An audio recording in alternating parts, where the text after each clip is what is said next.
Sir काय सांगाल, या ठिकाणी 5 पक्ष एकत्र आलेले आहेत सुमित कातींच्या विजयासाठी, कशा पद्धतीने विजयाची खात्री आहे सर? आज आपण ही सभा पाहत आहे की नागोठण्यामध्ये एवढी मोठी सभा होणं हे विजयाची नांदी आहे आणि निश्चितच आमचा सुमित आणि दुसऱ्या माझ्या 2 महिला भगिनी त्या तिघांनाही निवडून आणण्यासाठी आज ही सगळी मंडळी कटिबद्ध आहेत। आमचे तालुका प्रमुख आलेले आहेत। आम्ही सगळे लोक सुमितच्या आणि आमच्या त्या 2 भगिनींच्या पाठीमागे ठाम उभे आहोत आणि त्यांना विजयी करू। सर, किशोर जैन म्हणालेत की हे आव्हान नाही, सहज सोपी निवडणूक आहे आणि जिल्ह्यात सर्वाधिक मताधिक्य घेऊन मी निवडून येईल। हा ठीक आहे ना, प्रत्येक उमेदवार आपापल्या परीने सांगतो, परंतु आजच्या सभेच्या अनुषंगाने जरा फोटो त्यांना पाठवा आणि मग सहज आहे का सोपी आहे हे त्यांना कळेल। सर, भाजप युती करण्यासाठी तयार होतं, मात्र कुठल्या जागेवरती आपण युती फिसकटलेली आहे? ना, असं काही नाही आहे।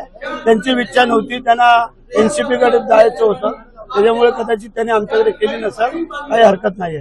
मागच्या नगरपालिकेच्या निवडणुकीमध्ये एनसीपी आणि भाजप युतीचा जो आहे तो काही ठिकाणी फटका बसला, यावेळेस असं होण्याची शक्यता आहे का? आम्हाला नाही फटका बसेल, आता फटका त्यांना बसेल। सर, अजितदादा पवार यांचे जे उपमुख्यमंत्री पद आहे त्यांच्या प्रतिज्ञा देण्यासाठी घाई झाली असं विरोधक म्हणतात।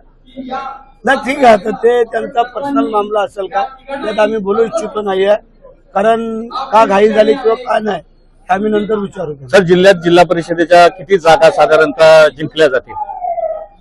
जे आम्हाला संख्याबळ पाहिजे तेवढे आम्ही जिंकू।